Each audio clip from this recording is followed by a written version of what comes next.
flexibility throughout the publishing process, professional book editing, award-winning design, and some of the highest royalty structures in the publishing industry. And as always, you will retain 100% of the rights to your book. I was looking to find a company that I could trust, one that assisted in the editing process completely. The most important qualities that I was looking for was a publisher who was honest and upfront, no hidden costs or fees, and owning the rights to my own work. Christian Faith Publishing will publish, market, and sell your books in all major bookstores, online booksellers, as well as specialty Christian bookstores. Call for your free author submission kit. 800-978-4812. 800-978-4812. 800-978-4812. That's 800-978-4812. Here's important new information from the Diabetes Solution Center for you, a family member, or a loved one suffering with diabetes. If you have lost your provider, or if you need a provider for diabetic supplies, you may qualify to receive your diabetic testing supplies now with little or no out-of-pocket cost, regardless of your age. All you need is Medicare or private insurance to be potentially eligible. Call the Diabetes Solution Center right now for details. Just takes a couple of minutes. Our friendly, knowledgeable agents will give you free, no-obligation information, handle all the insurance paperwork, and make sure your supplies are delivered directly to your door for free. Call U.S. Medical Supply 24 hours a day. 800-597-9323. 800-597-9323. 800-597-9323. Call right now. 800-597-9323.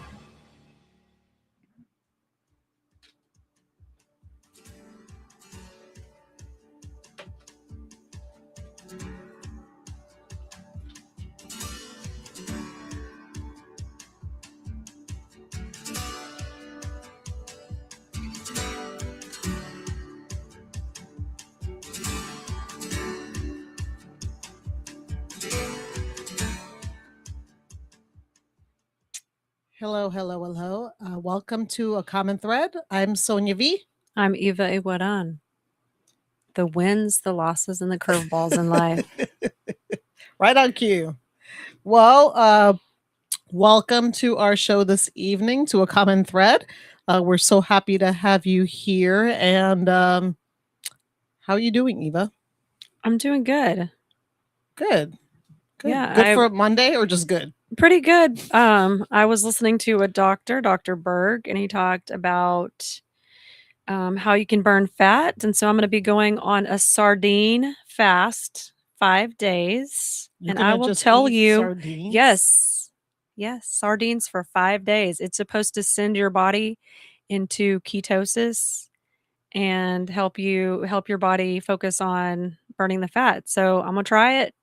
I'll let you know how it goes, but that's Dr. Berg is a fantastic doctor. You can look him up on YouTube. Okay. But entering into all this perimenopausal junk.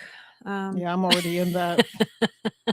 I know. It's not fun. So it's a good day. Just learning. Just a learning kind of day. So excited for the possibilities of sardines, even though I'm not really a fish person. Yeah, I don't know. Sardines is actually not my... I don't think it's my thing either, but I'm like, I can do anything for 5 days. Okay. Well, let me know how that works for you. Oh, gosh. Okay. So as you can see, we have a guest here on our show this evening. And we actually have another guest that's supposed to be joining us online. And I think we're working that out as we speak. But in the meanwhile, I guess first, before the introduction, we started a series last week, the Bridging the Generation Gap. And we started with the silent generation. We had Eva's mom here sharing that with us. And today we have the next generation after that, which is from 1946 to 1964, is the baby boomers, which my mom is a baby boomer. My dad is just at the end of the silent generation into the baby boomer. So I don't know what he considers himself, but we have Miss Lillian Lopez here with us, and I'm going to let her introduce herself quick. I'm Lillian Lopez, and I am 67, I think, last time I checked. And I don't know what to say about baby boomers because I never felt like a baby boomer. So we'll find out what Okay. you're going to ask me. That's okay. Sometimes we have an outer body experience. Yes. We might feel something that we're not. not. It's true. So would you mind sharing your birth year? Because I know it's like yeah. a huge, or did you just do it and I just missed She it? said 19, she's 67, but so what But year is that? 1958. 58. Did I say that right? Yeah. Okay. 1958. 58. Yeah. Because like when I think of 60s, right? Yeah. Just a lot of things flood my mind Right. just from the 60s. Because like a lot of times now people would dress up like 80s. Yeah. But we liked to dress up like the 60s. And we dressed up like the 50s. There you go. Oh, did you? Yeah. Okay. Yeah. Yeah. So I just think of like when I think of 60s, I just think of music and television and the stuff that, you know, The Brady Bunch. Oh, yeah. And Yeah. Happy Days. And that's what comes first to my Batman, the mind. Monkeys. Those were my favorite shows. oh yeah, the Monkeys. They were fun. I loved the Monkeys. Yeah, so do I. I like them. Mhm. Yeah. So when you say you don't consider yourself or feel as though you're a baby boomer, explain. Well, when you talk about 48, 46, when they started, and I'm 58, my brother's 60. And when I was in middle school, all of the Kent State and all of that, you know, all the riots and things were happening on campuses and the sit-ins and all of the arrests and free love and communes and all that, that was already going on. So that by the time my brother and I got there, that was kind of done. That was done. And so that's why we had already moved on to different music, different movements. Yeah, different movements. And there really wasn't anything that happened during my formative years that was on the level of the 60s. You know, when you say the 60s, we're talking about people who were late teens, early 20s in the 60s, and I was 10. So, and I was watching Batman and the Monkeys and being in love with Davy Jones.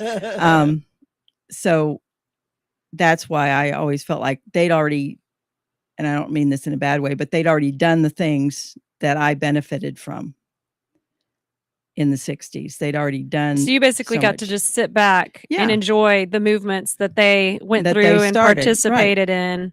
Right. And you were just kind of like enjoying the fruits of. Yeah. Yeah.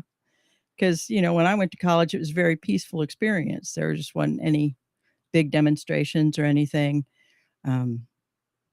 They made sure we all had the vote at 18. I think I was one of the first groups to vote at 18. Oh, wow.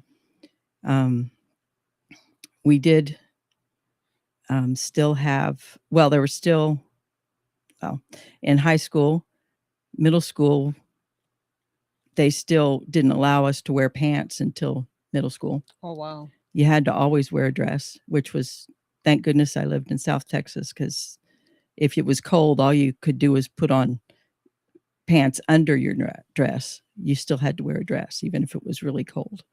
Oh, so wow. It only happened about twice a year. So that, and it really was a fashion statement to watch people come with pants underneath their dresses. It was bizarre. And, but you know, like I said, it was kind of an odd, like I said, I think we were kind of the hint, you know, on the cusp going from one to the next, even though it was 4 more years, 6 more years till we changed. I think we were kind of just on the end. It was. So your brother was born what year? 60. So, okay. Yeah. And so, like I said, we always said we didn't feel like baby boomers because we didn't take part in those big. So when people movements. say baby boomers, you're not necessarily identifying with that group. Right. Because we were too young to have been part of that. We did have T-shirts that said things like, drop out now, avoid the rush. You know, I can't believe my mother bought those for us in middle school because people were dropping out of school, but they were dropping out of college and high school, and we were still in middle school. So yeah, so the message wasn't really necessarily applying to you. Yeah. But we both had T-shirts that said drop out now, avoid the rush. And I know that was a statement that was, you know, a feeling that was going around. So. Well, let me read a little bit about, you know, every generation has its own like definition. Right. So it says baby boomers are the generation born between 1946, 1964, following World War II, totaling approximately 73 to 76 million people in the US. As of 2025, they are aged 61 to 79, with many retiring and controlling a significant portion of the nation's wealth. They are characterized by a strong work ethic, high spending power, and increasing adoption of technology. Do you agree with those things as far as you're concerned? Not the money part. Not the money part. Okay. Yeah, the I'm, money I'm part. seeing that too. The consumer spending. Yeah, like I said, I think that goes more to the older end. Okay. I would say that my brother and I never were in that big business area. Maybe it was just because we weren't raised like that. Again, we're not standard. I said substandard, that's not what I mean, but we're not standard because my parents were the greatest generation, not the silent generation. They were World War II and Depression, so we were born a whole generation late in their lives. So we were kind of raised like the silent generation was raised. Oh, wow. Okay. Because my mom was 35 when I was born. My dad was 48. Oh. Oh, wow. So Yeah, I guess that could make a big difference. we were raised differently Mhm. because both of my parents remember the bombing of Pearl Harbor and the Depression. They both went through the Depression. Oh, wow. As children and teenagers. So it was different parenting style than most of my friends had. Oh, wow. Well, that can make a difference. That makes a big difference too, Yeah. I think. And then, raised as Christians, I think that makes a big difference. We just didn't get in on all the business for business sake. We were raised to make a difference, not to make money. Okay. That was never a thing that was important in my family. So, so I think the technology, I am a kind of a technology freak. So that part fits. That part fits you. That part fits. Okay. What about strong work ethic? I think so. I mean, I worked from the time I came to college till until 2019. And then I retired for a couple of years, but now I'm back working. And so, I don't know how to sit. So that's, so I'm working again, and I've done different kinds of things, just always made sure I had a job. And even when I wasn't working, I was working because I was cooking for people. And then later I was being a foster for an intellectually delayed adult. So I was really doing something all those times, but I was retired on the books. Okay. So. Okay. So let me see. It says that cultural and historical influence shaped by post-World War II optimism, the Cold War and civil rights movement, the Vietnam War, and the rise of rock and roll. How did those things, you were there. You were a little younger, but from when you can remember, as far as World War II or maybe even the civil rights, maybe we'll focus on that. I do remember that. Yeah. Well, I had an older stepbrother who was born in 1940. So he was the silent generation. But he spent 3 tours in Vietnam as a Marine sniper. And so I was very aware of that going on. And I remember watching the nightly news every night and seeing the death counts and all of that, and thinking that was just terrible and how awful it was. And I think if I had been a little older, I would have been a peacenik, because I really felt strongly about the war. But I was 10 or 12, and people didn't really take you seriously at that age. But I knew I had a brother there, and then I was in high school when everybody came home, when they shut it down.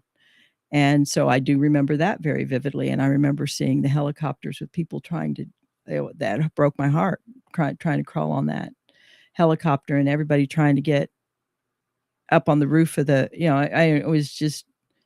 it was harrowing to watch that. And so I do remember both of those parts. Again, I probably would have been out there demonstrating for peace if I'd been a little older. But from where I sat, I was just a kid who had a family member over there. I wasn't really involved, but I did watch the news. I remember whenever you watch MASH, and I know that was the Korean War, but when they showed the newsreels, that's exactly what it looked like on the nightly news every night. You saw the helicopters and the people running through the jungle and all those same things. And I can remember thinking, my brother's there. And it was hard. It was hard. And so I do remember that as a little kid. Of course, he was 18 when I was born, so he was a good bit older than I was. And so to me, he was just kind of this mythical creature. I didn't see him that often, but I knew he was there. And so to me, he was bigger than life, because all I knew about him really was his stories and the couple times he came and I saw him and that sort of thing. So to me, like I said, he was a mythical creature. I didn't get to see him very often. And a hero, I'm sure, to you. Oh, absolutely. Yeah. Yeah, absolutely. And when everybody, even now, if somebody says Marine, I'm like, because he was a Marine, and that was real important to me at the time. So. Did your family have a lot of patriotism? I can't say that they did. I mean, yes and no. My parents were both, my dad was old enough to go to World War II, but did not go because he was a tool and die maker and they needed him here. So I'm also one of those weirdos who neither of my parents ever served anywhere. I mean, my grandfather didn't serve, my mom, dad didn't serve, my brother did, but that was it, And so my dad was a tool and die maker, and he worked very tangentially on the nuclear, that whole thing, the Manhattan Project, very, very tangentially. But there was something that one of his shops did that apparently went back that direction. And my mom was quite a bit younger than he was. So she was just, she didn't have anything to do with it, but she did remember the bombing, hearing the bombing on radio and all of that. So that was that part of it. I remember being in a conversation where a person who was quite a bit younger, even by like 10 years younger than I am, was sitting in their living room and telling them how horrible and inhumane it was for the atom bombs to be dropped on Nagasaki and Hiroshima. And I thought my parents were going to come unglued. Wow. They were both very polite, but you could the temperature in the room dropped like 20 degrees because that person who was talking hadn't even been born yet. And yet they were telling, that was, so in that respect, yes, they thought that what we had done in the war was the best we could do. And my mom thought Roosevelt hung the sun and the moon, and because he was president for most of her life, her young life. And so she just thought he was the greatest thing that ever happened. And if it said Roosevelt on it, she was in. And that part, which they were, but they wouldn't go out and, wave flags and stuff like that. But they were very quietly, United States is the best kind of people. But yeah. So I guess they were patriotic, and I remember feeling very patriotic and feeling kind of gypped because by the time I got there, patriotism really wasn't in anymore, because you had people who came back from Vietnam and were, shunned and told that they were baby killers and all of those things. And I thought that was so sad so clearly I was on both sides of that, that whole situation, very conflicted. But feeling bad for them that they never got the hero's welcome that that the World War II people got. So Mm. I always felt bad for them for that. And that was a tough war. That was what, 13, Oh, 13 it went ye- on forever. 13 Yes. years?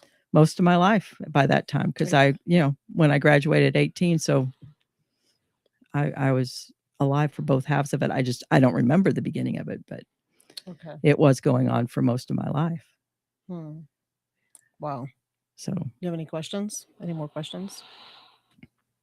Well, I'm just wondering from that like hard time, what in those, I guess, tumultuous time, what may have brought you to tears, if there was anything that would have, having to do with Vietnam. Mhm. Oh, I don't know. I did cry easy. I think anytime we saw kids, I always was just destroyed if you saw kids being separated from their parents. I can't deal with that kind of thing. Kids who are women and children who were were victimized because they were just caught in the crossfire. That kind of thing was very hard for me to watch. And excuse me. And like the Tet Offensive, I remember when that happened, and that there were so many massacres, that they just came in and they killed everybody in the whole village. And I just thought that kind of thing would bring me to tears, because I thought, why can't you just fight with the people who are fighting you? Why do you have to kill women and children? Why do you have to do that kind of thing? Why do you have to burn whole villages? And I know that was just I know that horrific things were happening the other direction too, to our people. But what I was hearing on the news was how awful the American army was and the American military was, and how they were massacring people. And I know they were, and that's why they got called baby killers and all of that. But that kind of thing was definitely what would get to me. I've never been able to watch or hear about things where children and parents get separated from each other and can't find each other. That's the quickest way to get me frantic and hysterical. I just can't deal with that at all. Did your parents ever take you aside to talk to you about any of those things that you were watching on TV? Not Or really. any of the things that were? My parents were unusual. That's our generation. Yeah, No, I know. We That's do, why we do that with our kids. Yeah, I know. That's no. why I wanted to. No. That's why I wanted to hear, just to see. No. Yeah. No. My parents were foster parents, and the only once and they had like 60 foster kids over the years. 16? 60. Wow. 2 or 3 at a time. And I guess we must have looked specific, especially concerned, or maybe me. I don't know about my brother, but at one time they did say, they sat us down and said, you're ours and we're not going to send you off. Oh, wow. But that was one time in all the years that I was growing up. So Wow, they just wanted to clarify. Yeah, I think I must have been especially concerned at one point that because like that was gonna. Yeah. Yeah. Because and that was not when I was little. That was like when I was late elementary to middle that they finally said that. And so something must have clicked to them that they probably should need to say something. Because our house was just always people coming and going and coming and going, and cousins living with us and then moving out and all of these things. So, when people try to categorize us by oldest, middle, youngest, it does not work for my brother and me, because sometimes I was the oldest and he was in the middle. And sometimes he was the youngest and I was in the middle. It just depended on who was living with us at the time. There were always so your role as a child never was the same. Yeah. Never was the same, because we always had cousins who were older than us living with us, or babies who were younger than us who were living with us. And sometimes we had both. So my brother and I were both in the middle. So it was, you can't categorize us as oldest, youngest, middle, because we don't fit that. You're kind of a mix. Yeah. Well, I actually did want to because we were talking about, you asked the question about did your parents explain things to you? Yeah. No. And we do that with our kids, right? Like we explain what is your feel on, like, back then? I mean, because my parents didn't explain things to me either. We kind of just figured things out, right? Because one was a silent generation, the other one was a baby boomer. So we kind of like, and they were so busy Yeah. working, and we were white, the blue collar workers and Yeah. whatnot. So we were like working class, my family. Yeah. And so how do you feel like the positives and negatives of someone, because that affects generations, right? Yeah. Yeah. So what are the positives and negatives of not explaining to your kids things, every single thing, or the opposite, explaining too much? See, I think there's danger both ways. I think I tend to be more of an explainer. Okay. My dad was also an explainer, though. Okay. He was an early hippie, because he said you don't strike a child for any reason, because you might damage their spirit. Now, he was born in 1910. That was not Freud speaking. I don't know where he got that, but you don't, my mom was a big Dr. Freud person, but she also believed in a good spanking from time to time. But he was an explainer. Mm. And I can remember even my older brother would tell us later, he said, we sometimes be talking to lecturing them, and they just say, "Oh, just hit us and shut up so we can go about our business." And I tend to be more that way as well. I know I over-explain to my kids a lot. I always thought a good conversation, would fix everything. And my mom was a let's just scream about it and get it over with kind of person. And so I think you can go too far either direction. I really do. I think sometimes we tell our kids more than they need to know. I know I probably did. Trying to get them to understand something that's above their learning ability. And sometimes it's just do it because I tell you to do it. Was probably, don't go into the traffic because I told you not to. Period. And then sometimes, because you might end up like, I'll explain the roadkill. Yeah. When you see the roadkill, we do not. You're right. Well, they don't get up and walk away magically. Yeah, right. It was like that. And then, college or no college, in our house, there was no conversation about it. It was college, period. Mm-hmm. And I think, again, that's because my parents' generation was a little older, and they had not gone to college. In fact, my dad didn't even finish high school. That's what it was going to be. It was going to be college. Mm-hmm. And if I didn't choose one, it would be chosen for me. Mm-hmm. And there was no choice. And looking back, I think I was probably not college material. I think I would have done better to work a couple years first, because I have several degrees that I don't use and never used. So I think a little hard work and being would have helped prepare you to decide and figure out what actually was. Because I was a subject of the week. Oh, there's our music. So interesting. We're going to come back and hear more. Yes, come back in 2 minutes. If you want to learn about generations of boomers. Yes, we do.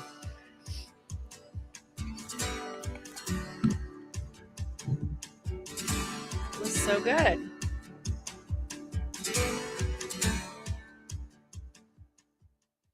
Let's be honest, wheelchairs are heavy, bulky, and ugly. If you carry a wheelchair in your car to take care of a loved one, you know how hard it is getting that clunky, old-style wheelchair in and out of your car. Introducing the Feather Chair Wheelchair. At 13 pounds, it's the world's lightest wheelchair. It folds in seconds and fits neatly in your trunk, backseat, or closet, so you can take it everywhere. And it's only available right here. Order yours today and get a free wheelchair case, a $50 value, yours free. The Feather Chair. The world's lightest wheelchair is just $4.99 with easy payments as low as $16 a month. Sorry, no Medicare or insurance accepted. So call right now to order yours. 800-823-5826. 800-823-5826. 800-823-5826. That's 800-823-5826.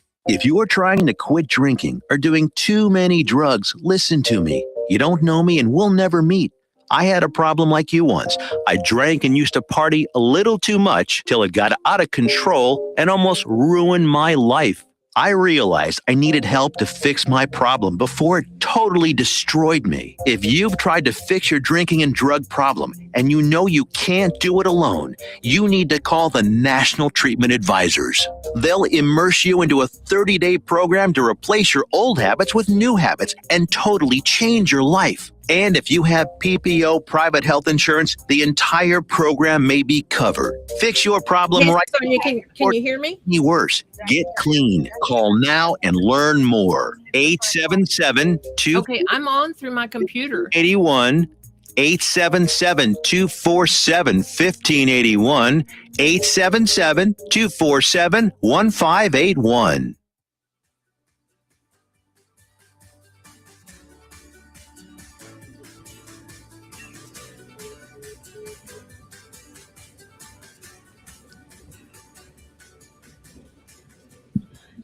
Welcome back to A Common Thread.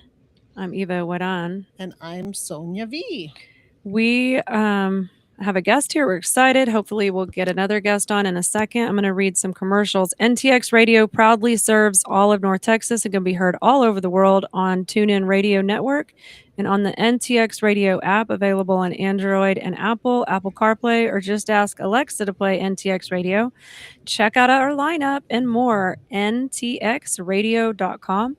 We thank our valued sponsors in helping us amplify the voices of North Texas communities and businesses. So protect your family with a will or trust. Connect with Todd Hurd Associate, Attorney at Law, for all our civil law needs at texasattorneylaw.com. Processing credit cards. Join the Swipe Nation today and save on processing fees at swipenationusa.com. Locally owned and operated and will beat any rates. Got sleeves, dress your arms, and more at thetiffy.com for women's accessories and more made in the USA. And it's time to take your business to the next level. Hosting a radio show and podcast is a powerful way to connect with a wider audience, build brand awareness, and drive sales. Let's discuss your business goals and how a custom show can help you achieve them. Email Tiffany at t.hurd@ntxradio.com to get amplified. Okay, thank you, Eva. Well, we have our other guest, Miss Karen. Yay! She's joining us online. Yes, look at this technology. I know, this is wonderful. So I wanted to. We have our my friend Lillian here, who's kind of been sharing about her experience as a baby boomer, and so we're going to give you that opportunity, Karen, to kind of, walk us through first of all, what year were you born? 1956. 1956. Okay. So let me see. I have some questions here, or at least we were kind of like reading the definition of what a baby boomer is. And, what was something like for you, at least, if you had to describe yourself as your work ethic and your experience as a baby boomer living now in the 21st century, give me, walk me through that. Well,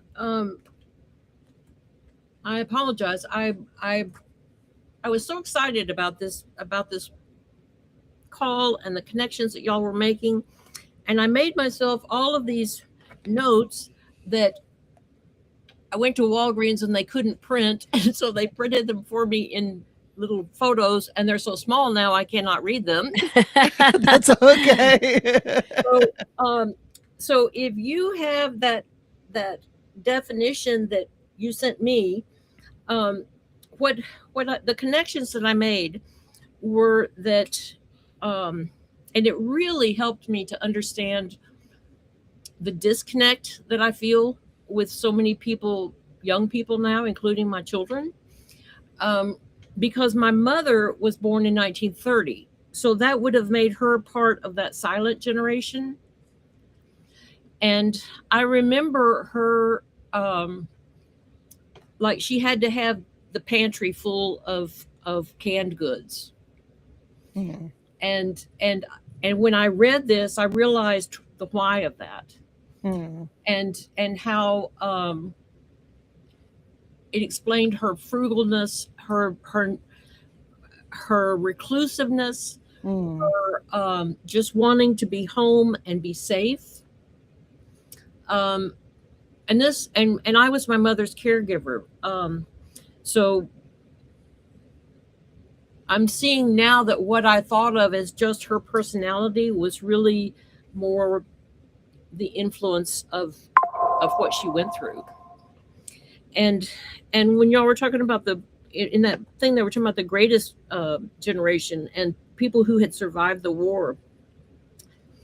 I can remember my mother telling me that they would pull the aluminum off of bubble gum. Mhm. And there were wagons that would come around to collect that for Oh the wow. Oh wow. and and it was particularly important to me because I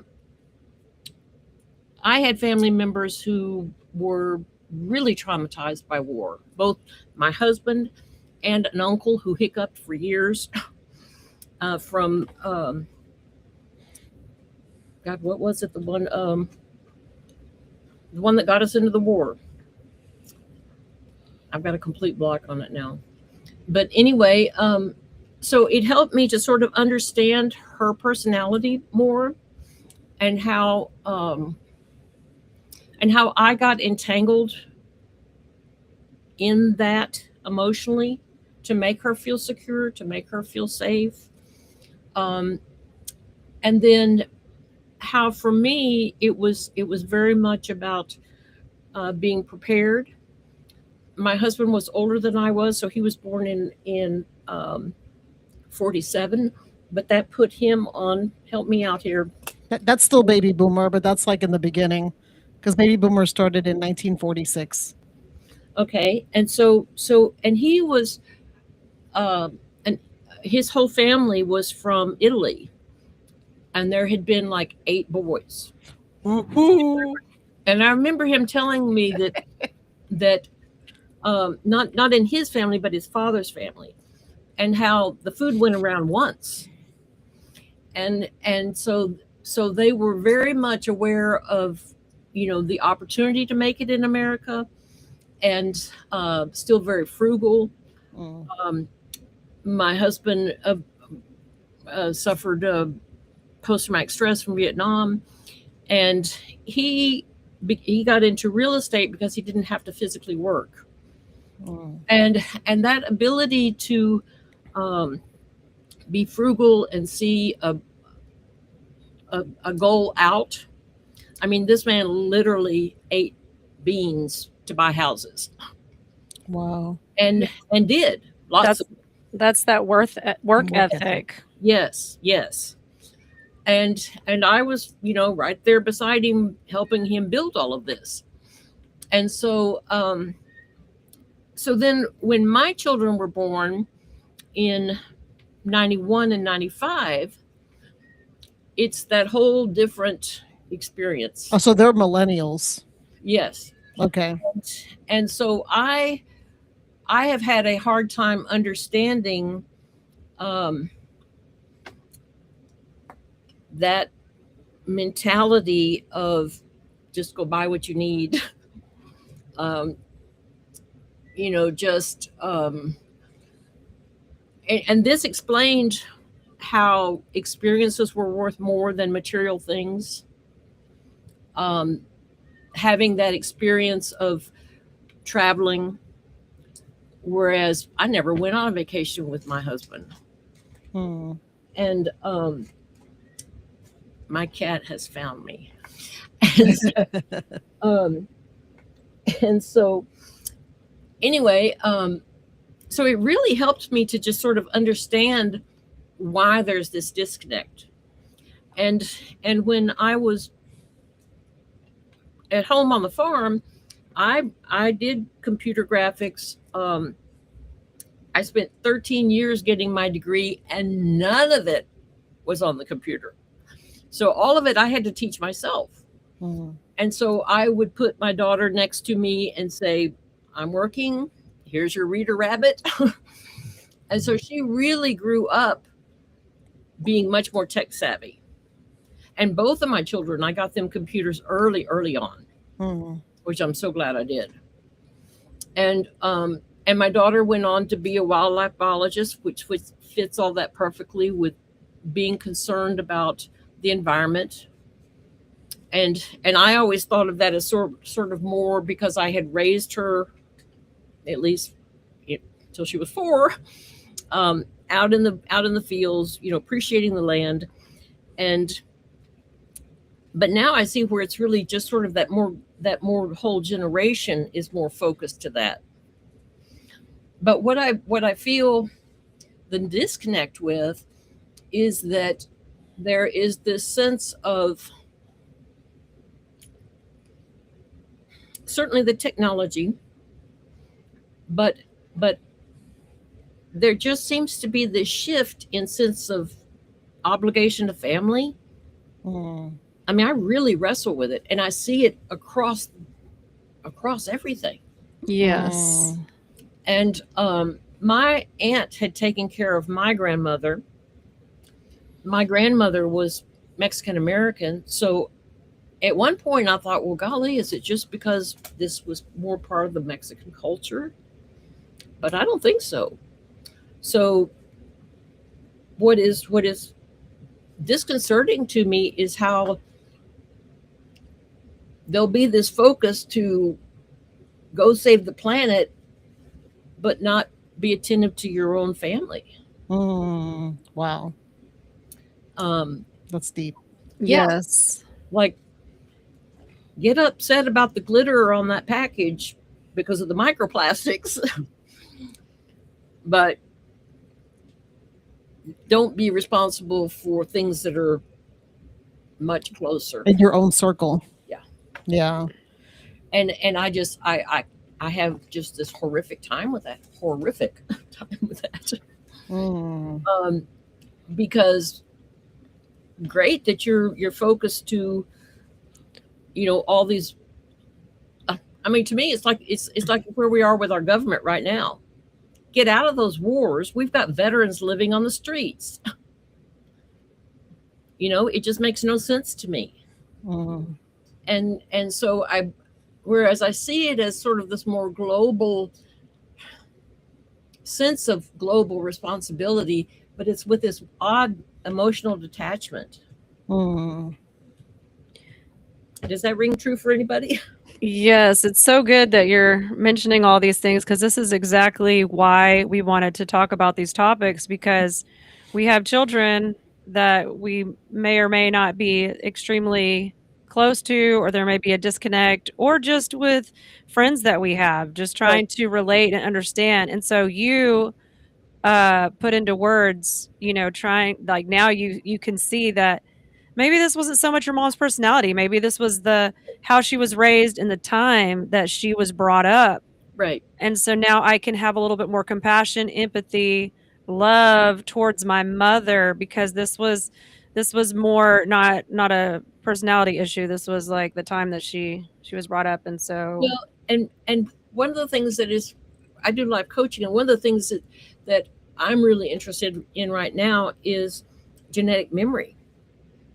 And I was praying that my children would make it through without experiencing war, because we've never had a generation without war. And there's some fabulous studies on where they were trying to determine if the survivors of the Holocaust, if that trauma passed down. And they made these mice afraid of strawberries. The offspring were afraid of strawberries. Hmm. So it's really important to understand this as far as what your parents went through, what their perspectives were. So you're saying basically the studies are showing that it's passed down, like the trauma is passed Mm. without having experienced it. Mm. Pearl Harbor, that's the one that my uncle was in. He hiccuped for years after that. Oh wow. Okay. Like a physical Like a physical hiccup. hiccup. Oh wow. Hmm. And post-traumatic stress broke up my marriage. I mean, and so, you know, all of this that we're in right now, it's like, really? And our vets are on the street? I don't get it. Don't tell me you're concerned with people's welfare. There's it's more. It's economic welfare, and it certainly isn't ours. So, and people don't understand the impact that has on a family. You know, where it says beat your swords into plowshares, I'm all for that, because we are losing the ability to grow our own food, and we're warmongers. And it astounds me that mothers encourage their children to join any of the forces now. Right. I mean, at one point, yeah, I could see it, but having lived it, I told my son early on, forget it. I will never endorse that. Well, I mean, like when I think about it, there was like, baby boomers were born right after World War II, right? And there was the Vietnam War was huge. And so many people died in that war. And I mean, I was born in 73, so I was like on the tail end of that one. Right. So I was a baby, I don't remember. But, I do know enough that there was lots of dying of people. Like, I don't even know. I would have to look it up, obviously, as far as the numbers are concerned. Vets that came back, Sonia, were spit on. Oh, I knew there was this guy that my mom was friends with, him and his wife, and he was in the Vietnam War, and he couldn't, 4th of July was horrible for him. Right. He hated it. It was like traumatic for him every time he heard fireworks. Right. Even years later, this was like in the 90s, early 90s. Handle a helicopter going over. Yeah. Yep. All of that. So all that trauma, and so I can see why that would affect how you feel about that, because that was a trauma for you. Well, and just knowing that my uncle had gone through this, right, and being very much a prepper, I mean, we were, that was because that idea of being ready, especially food wise, was very much a part of my growing up because of my mother. I mean, if those green beans and canned corn wasn't there, she was like shaking.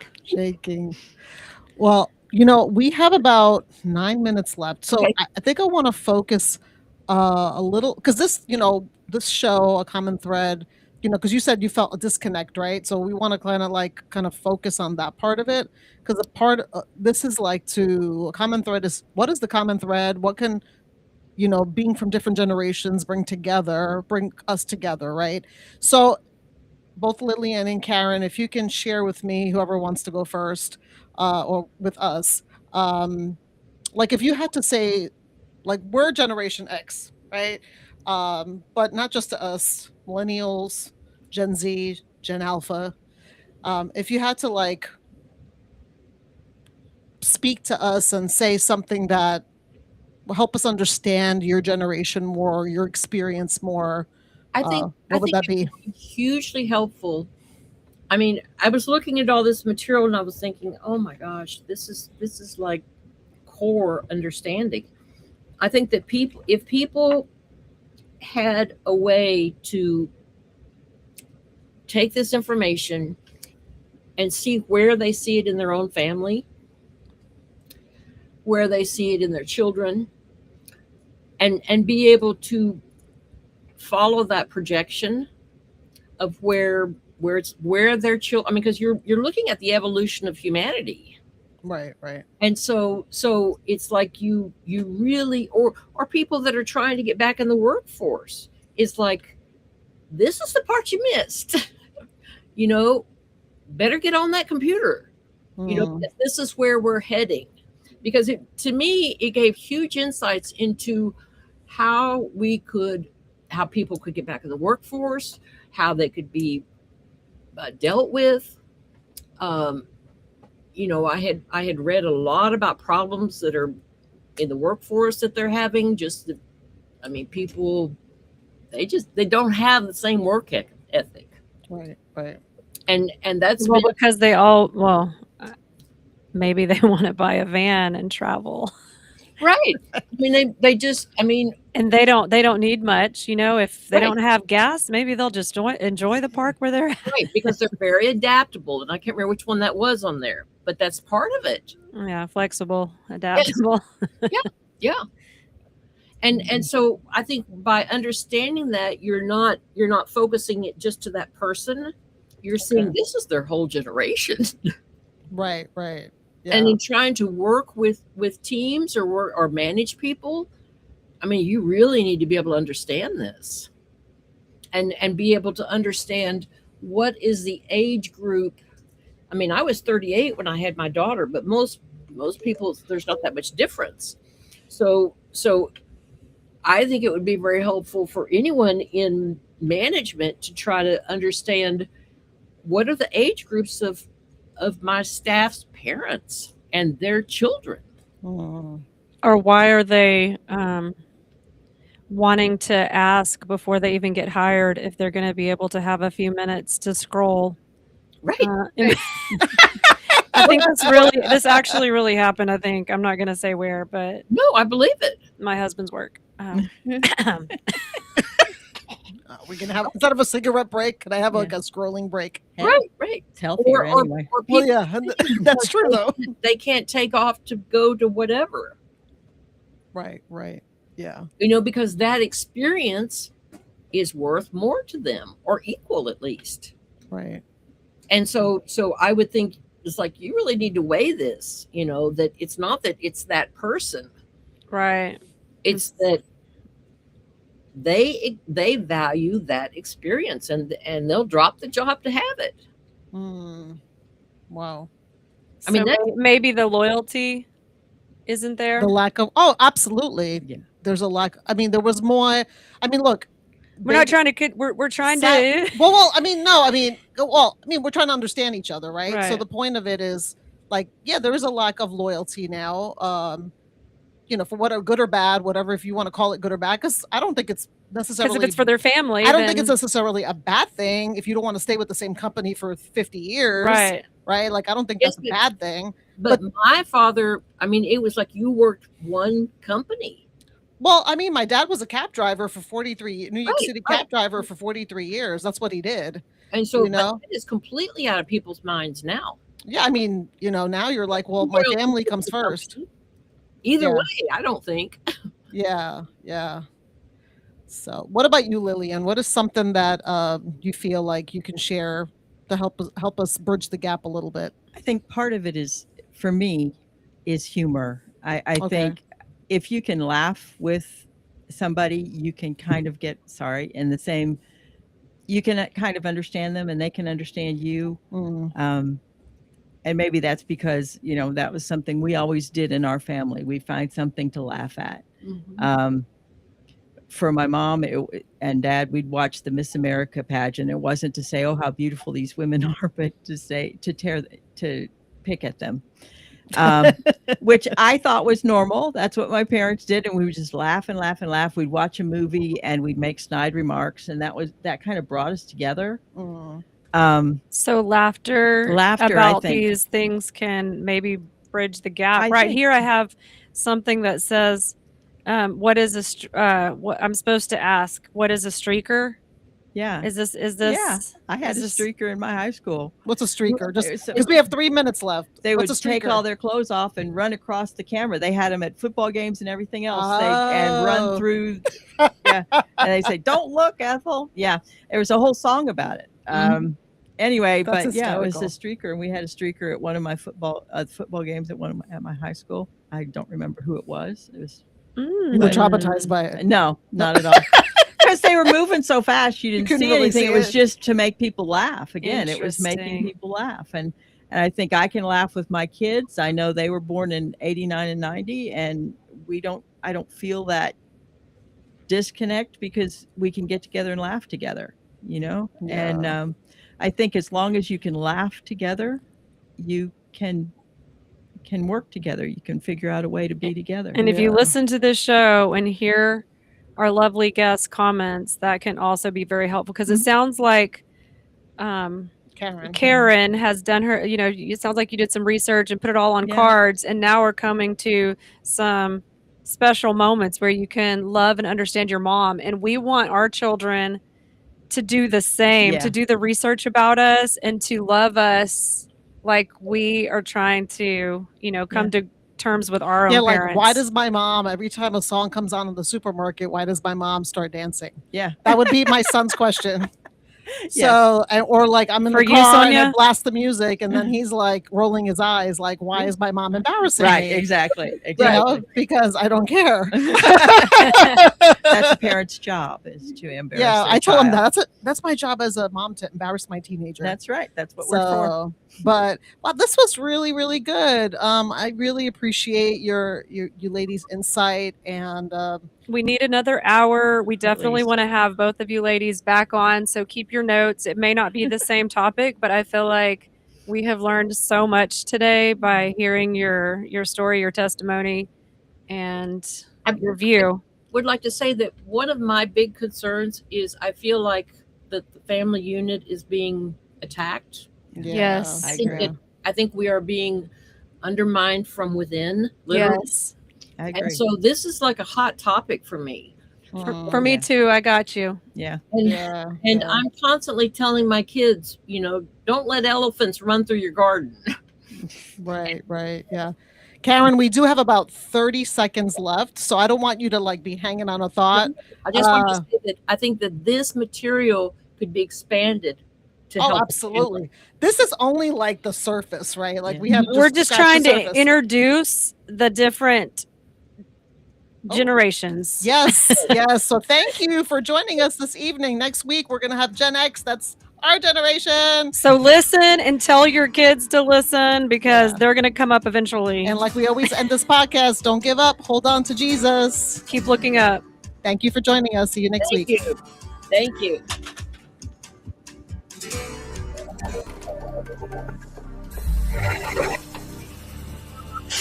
From Burleson to Venus and Grandview to Godley, this is the voice of Johnson County, Joco Community Radio. Attention all business owners and creative minds. Do you need a unique and personalized touch for your products? Look no further than Romika Laser Engraving and Custom Designs.